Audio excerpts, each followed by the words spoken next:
আমি মোহাম্মদ আলমগীর কুমিল্লা জেলা নির্মাণ শ্রমিক ইউনিয়নের সভাপতি।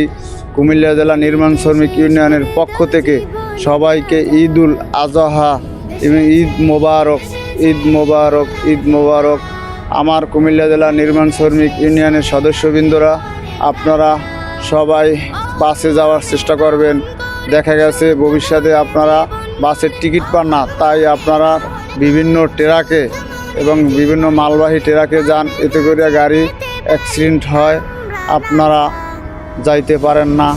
তাই আপনারা যদি গাড়িতে যান সবথেকে ভালো হবে বাসে গেলে। যদি আপনারা ট্রাকেও যান তাহলে ট্রাকের ড্রাইভারের সাথে কথা বলবেন, যাতে উনি না ঘুমিয়ে গেলে গাড়ি অ্যাক্সিডেন্ট হয়। তাই আমি দোয়া করি আপনারা পরিবারের টানে বাড়িতে যাবেন এবং মা বাবাকে নিয়ে কোরবানি করবেন এবং ঈদুল আজহার নামাজ পড়বেন। আপনাদের সকলের কাছে দোয়া চাই। আমি মোহাম্মদ আলমগীর, কুমিল্লা জেলা নির্মাণ শ্রমিক ইউনিয়নের সভাপতি, এবং আমিও আপনাদের সবার জন্য দোয়া করি।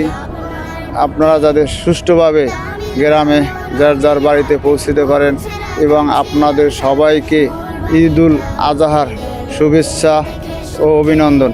ঈদ মোবারক, ঈদ মোবারক, ঈদ মোবারক।